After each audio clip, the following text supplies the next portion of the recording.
आज के इस वीडियो में हम लोग क्लास 10 के साइंस के तीसरे चैप्टर को देखेंगे, जो कि केमिस्ट्री का ये तीसरा चैप्टर है, धातु एवं अधातु। इसमें हमको धातु और अधातु के बारे में पढ़ना है और ये चैप्टर एग्जाम की दृष्टि से काफी महत्वपूर्ण है। इससे काफी नंबर के ऑब्जेक्टिव और सब्जेक्टिव दोनों पूछे जाते हैं। ठीक, इस वीडियो में हम आपको ये पूरा चैप्टर करा देंगे पूरे डिटेल्स के साथ। आप लोगों को जहां भी दिक्कत होगा कमेंट में पूछ सकते हैं। जिनको ये पीडीएफ चाहिए वो हमारे नंबर पर मैसेज करेंगे, हम उनको पीडीएफ सेंड कर देंगे। चलिए, इसमें पहला टॉपिक है धातु।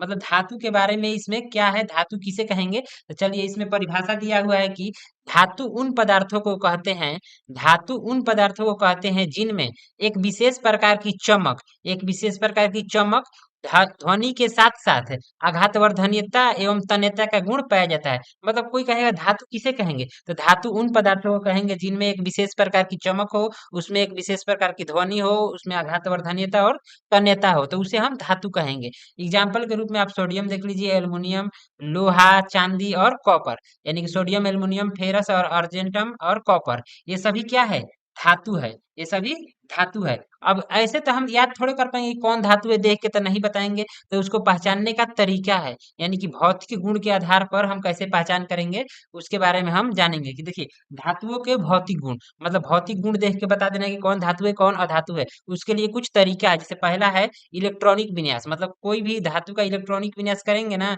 तो उसको हम पता चल जाएगा कि वो धातु है या अधातु है। मतलब किसी भी तत्व का इलेक्ट्रॉनिक विन्यास करने पर। तो इसमें देखिए, धातुओं के बाहरी कक्षा में सामान्यतः एक, दो और तीन इलेक्ट्रॉन होते हैं। कितने कितने इलेक्ट्रॉन होते हैं, या तो एक रहेगा और नहीं तो दो और नहीं तो तीन। या तो धातु के अंतिम कक्षा में एक रहेगा, नहीं तो दो नहीं तो तीन। अगर ये नहीं है तो वो धातु नहीं है। एग्जाम्पल के रूप में सोडियम देखिए, सोडियम की परमाणु संख्या 11 होती है। इसका इलेक्ट्रॉनिक विन्यास कीजिएगा तो 1s2, 2s2, 2p6, 3s1, ऐसे रूप में इसका इलेक्ट्रॉनिक विन्यास हो जाएगा। और जिनको इलेक्ट्रॉनिक विन्यास नहीं आता है, तब तो इसमें दिक्कत होने वाला है। ठीक, देखिए, पहले कक्षा में कितने इलेक्ट्रॉन हुए, दो इलेक्ट्रॉन यहाँ पे। दूसरे कक्षा, यानी कि दूसरे कक्षा में कितने, 6 दो 8, तो यहाँ पे 8 लिखा हुआ है। और तीसरे कक्षा में एक, और तीसरे कक्षा वाले को ही अंतिम कक्षा बोला जाता है। मतलब अंतिम में यही ना हो गया, चौथा रहता तो चौथा अंतिम हो जाता, पांचवा रहता तो पांचवा अंतिम हो जाता।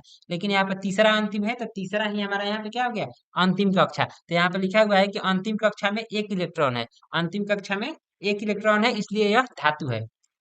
अब क्लियर हो गया कि धातु कैसे पहचानेंगे, कि धातु कौन है जिसके अंतिम कक्षा में या तो एक रहे, दो रहे, नहीं तो तीन रहे। तो अभी हम ये छोटा सा एग्जांपल केवल सोडियम का, एक और एग्जांपल हम आपको यहाँ से दिखा दे रहे हैं। जिससे देखिए, आपको यहाँ पे दिख रहा है क्लोरीन। क्लोरीन को ही केवल देखिएगा, ऊपर नीचे वाला हम हटा दे रहे हैं आपको, क्लोरीन ही दिखे।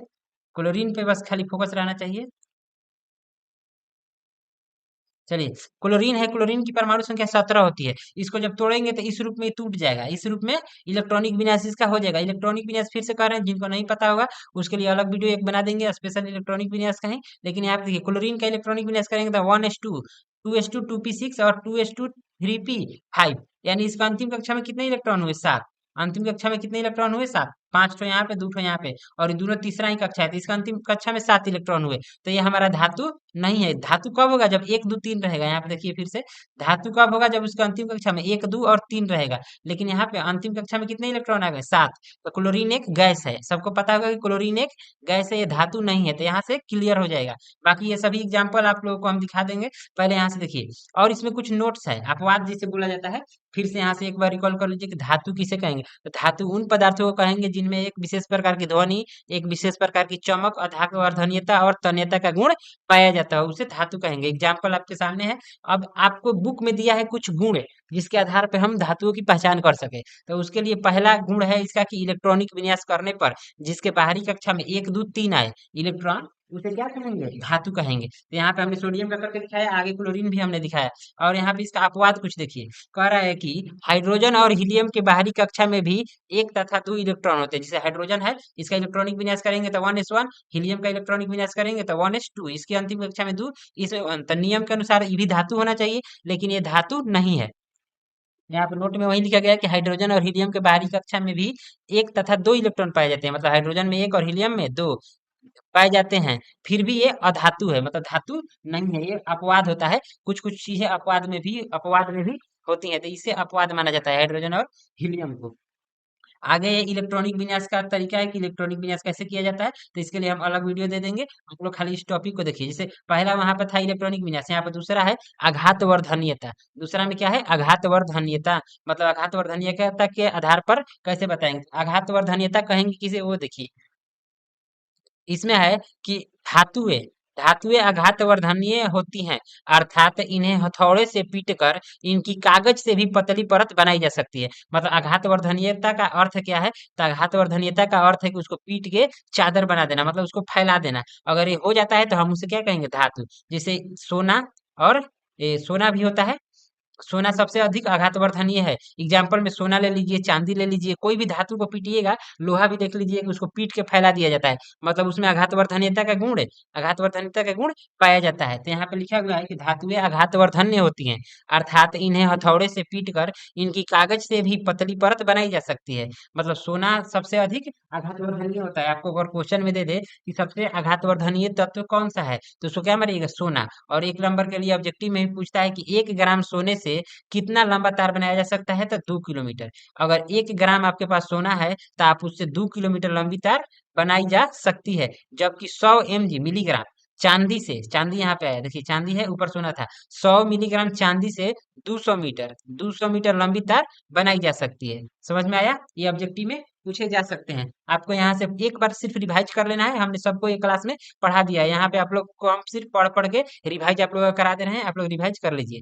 आगे है नोट कि पारा कमरे के ताप पर द्रव अवस्था में पाया जाता है, द्रव अवस्था में रहता है। यहाँ खड़ी पे होगा, यहाँ पे देखिए कह रहा है कि पारा कमरे के ताप पर द्रव अवस्था में रहता है। अब क्वेश्चन आपको पूछे जाते हैं बिहार बोर्ड में कि निम्न में से कौन सी धातु कमरे के ताप पर द्रव अवस्था में पाई जाती है, तो आंसर क्या कीजिएगा, पारा। आंसर पारा, Hg, यानी कि ये द्रव अवस्था में रहता है। आगे देखिए, जो कि धातु है जबकि इसके आघातवर्धनीयता का गुण नहीं पाया जाता है, मतलब पारा में आघातवर्धनीयता का गुण नहीं पाया जाता है। यहाँ पर अभी हम टॉपिक पढ़ रहे हैं आघातवर्धनीयता, मतलब हम तो जानते हैं कि सभी धातुओं में आघातवर्धनीयता का गुण पाया जाता है, लेकिन धरती पर कुछ कुछ अपवाद में भी धातुएं हैं, जिसलिए इसका ये अपवाद हो जाएगा कि पारा, पारा में आघातवर्धनीयता का गुण नहीं पाया जाता है, लेकिन ये कमरे के ताप पर द्रव रहता है। तो यहाँ से दो ऑब्जेक्टिव बनता है, पहला कि कौन सा धातु कमरे के ताप पर द्रव रहता है, तो हो जाएगा आंसर पारा। और फिर पूछेगा किस धातु में आघातवर्धनीयता का गुण नहीं पाया जाता है, तो हो जाएगा पारा। आपको ऑब्जेक्टिव नहीं छूटना चाहिए, 80 में 40 तो कैसे सही करके आना है, एकदम 100%।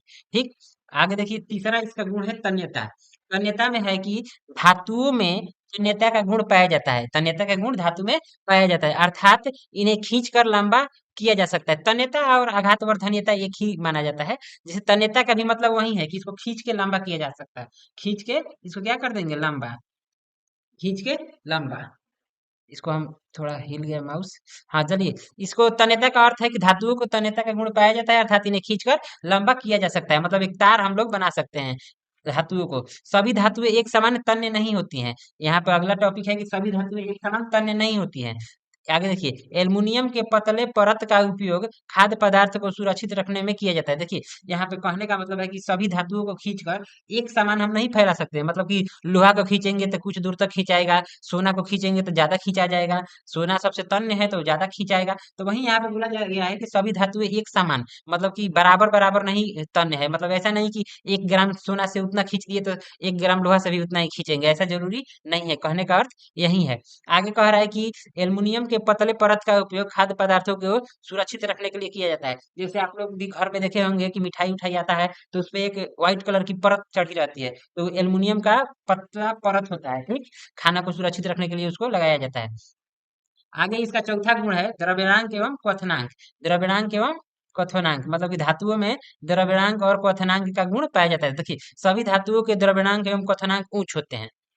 ये देखने लायक टॉपिक है कि सभी धातुओं के द्रव्यणांक एवं क्वथनांक उच्च होते हैं। अपवाद में सोडियम और पोटेशियम, मतलब सोडियम का द्रव्यमांक द्रव्यणांक कम होता है और पोटेशियम का भी द्रव्यणांक कम होता है। ठीक, अपवाद याद रखना है, अपवाद ही ऑब्जेक्टिव में पूछेगा, कहेगा कि निम्न में से किस धातु के द्रव्यणांक एवं क्वथनांक कम होते हैं, तो सोडियम और पोटेशियम। सोडियम पहले है, सोडियम को पहले टिक करेंगे ऑप्शन में। ठीक, आगे कुछ ऑब्जेक्टिव है कि सीजियम यानी CS, सीजियम का द्रव्यणांक बहुत कम होता है, सीजियम का द्रव्यणांक बहुत कम होता है। अगर क्वेश्चन में आ जाए कि किसका द्रव्यणांक सबसे कम होता है, तो सीजियम का, किसका, सीजियम का। आगे है सोडियम और पोटेशियम को चाकू से काटा जा सकता है। क्वेश्चन में पूछेगा कि निम्न में से किस धातु को चाकू से काटा जा सकता है, तो आपको पहले टिक करना है सोडियम को। अगर सोडियम ऑप्शन में ना है तब टिक करना है आपको पोटेशियम को। अगर सोडियम ऑप्शन में ना है तब, सोडियम आपको ऑप्शन में ना दिखेगा तब पोटेशियम को टिक करेंगे, ठीक।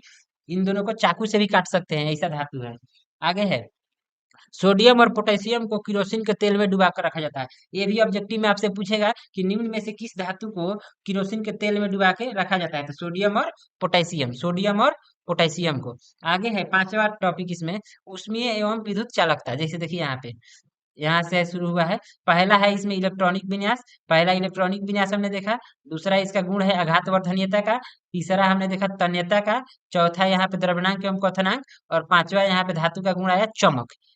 पांचवा पांचवा ऊपर मिस हो गया। पांचवा, हाँ पांचवा देखिए उष्मीय एवं विद्युत चालकता। पांचवा में है उष्मीय एवं विद्युत चालकता। कह रहा है कि सभी धातुएं विद्युत तथा उष्मा के सुचालक होती हैं। मतलब धातु को गर्म करेंगे तो गर्म हो जाएगा, तो उष्मा का सुचालक हो गया। और धातु में लाइन ठेकाएंगे तो लाइन आर पार हो जाएगा, मतलब लाइन भी मारता है धातु में। तो वही बात कह रहा है कि सभी धातुएं विद्युत तथा उष्मा के सुचालक होती हैं, मतलब उसमें करंट भी जाएगा और गर्म भी होगा।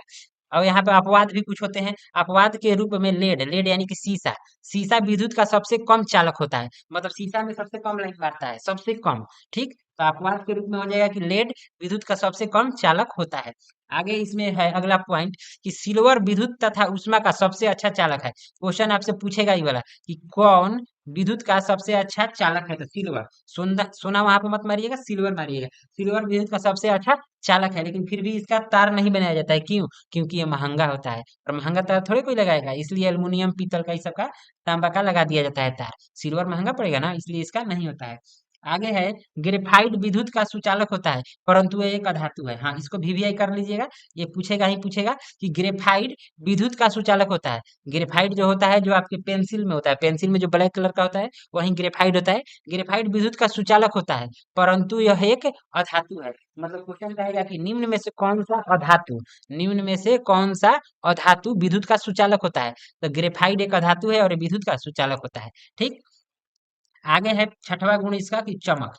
चमक में देखिए धातुओं में एक विशेष प्रकार की चमक पाई जाती है, तो परिभाषा में भी था कि धातुओं में चमक पाई जाती है। यहाँ भी वही कह रहा है कि धातुओं में एक विशेष प्रकार की चमक पाई जाती है, जिसे धातुई चमक कहते हैं। उस चमक को क्या कहेंगे? धातुई चमक।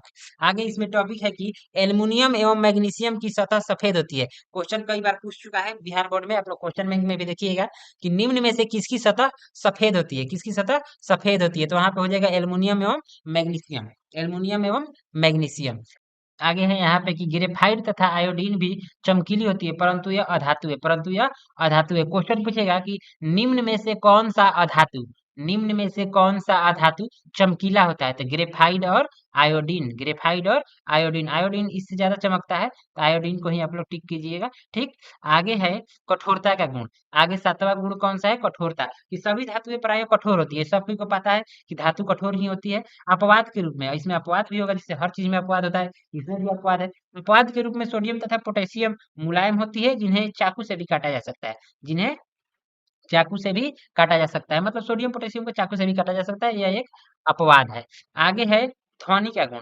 ध्वनि के गुण में है कि धातु, यहाँ ध्वनि था, ध्वनि के गुण में देखिए, ध्वनि में था कि धातुओं को पीटने पर एक विशेष प्रकार की ध्वनि उत्पन्न होती है, जिसे धातुई ध्वनि कहते हैं। जिसे चमक में था कि धातुओं में एक विशेष प्रकार की चमक पाई जाती है, उसी तरह से धातुओं में कि धातुओं को पीटने पर एक विशेष प्रकार की ध्वनि उत्पन्न होती है, जिसे धातुई ध्वनि कहते हैं। तो ये सब याद करने लायक नहीं है, याद तुरंत हो जाएंगे आप लोगों को, इसमें कुछ मेहनत ही नहीं करना है, बस पढ़िए और याद हो जाएगा। अब इसमें ऑब्जेक्टिव टाइप क्या पूछेंगे कि सभी धातुएं लगभग ठोस होती है, परंतु मरकरी, मरकरी यानी कि पारा, मरकरी यानी कि पारा कमरे के ताप पर द्रव रूप में होता है।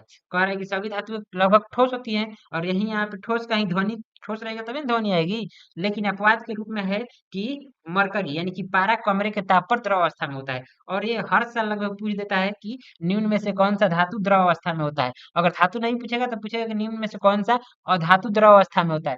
अधातु में मारिएगा ब्रोमीन, ब्रोमीन होता है जो कि द्रव अवस्था में होता है कमरे के ताप पर, कमरे के ताप पर। आगे है 9 नंबर। 9 नंबर में है घनत्व।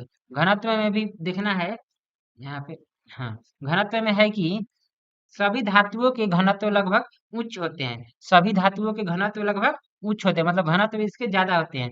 जैसे यहाँ पे कुछ टेबल दिया हुआ है, आप इसको याद कर सकते हैं। ऐसे चांस ना है कि इसका पूछेगा, नहीं पूछता है। और ये क्रैश कोर्स के रूप में हम आप लोगों को सिर्फ बता रहे हैं वही चीज जो कि सीधे एग्जाम में है। तो इसको घनत्व वाले को स्किप कर दीजिएगा। यहाँ पे इसको देख लीजिए, कुछ धातु जैसे सोडियम, मैग्नीशियम, पोटेशियम तथा एल्युमिनियम के घनत्व निम्न होते हैं, मतलब बहुत कम होते हैं, जिन्हें हल्की धातु भी कहते हैं। Sodium, potassium, magnesium, aluminium. और आपसे एक चीज पूछ दे, ये मत याद कीजिए, ये सब ठीक ना है। या ऐसे पढ़ने लायक है, लेकिन हम डायरेक्ट आपको एग्जाम की दृष्टि से बता रहे हैं। क्लास के जो भी लड़के हो, यहाँ पे आपको सीधे हम ऐसा बता रहे हैं कि वही पढ़ो जो सीधे एग्जाम में आए। इसलिए ही तो हम क्लास में पढ़े भी किए हैं, ऐसा थोड़ी है कि सब स्किप किए हैं। ये सब पढ़ाए हैं, और यहाँ भी कुछ इलेक्ट्रॉनिक विन्यास छोड़े थे ये सब, तो ये सब हम क्लास में पूरे डिटेल्स के साथ बनाए हैं। और ये एक लड़की का ही नोट्स है जिसके हम चेक भी किए हैं, और ये उसी का नोट्स है। ये सभी हम क्लास में करा चुके हैं, और यहाँ सिर्फ हम वही चीज बता रहे हैं जो एग्जाम के दृष्टि से आ जाए। तो ये सब याद ना कीजिए, इसको याद रखिए। कहेगा कि सबसे हल्की धातु कौन है, सबसे हल्की धातु कौन है, तो लिथियम। सबसे हल्की धातु, धातु धातु धातु नहीं धातु, सबसे हल्की धातु कौन है, तो लिथियम। और कहेगा सबसे भारी धातु कौन है, तो ओस्मियम। सबसे भारी धातु कौन है, ओस्मियम। ओस्मियम यहाँ पे है सबसे भारी धातु। और कहेगा सबसे कठोर धातु, तो प्लेटिनम। सबसे कठोर धातु तो प्लेटिनम। तो ये चीज को याद रखिएगा, याद करने वाला। अब यहाँ से चालू होता है आपको अधातु। यहाँ से क्या चालू होगा, अधातु। यहाँ से चालू हो जाएगा अधातु।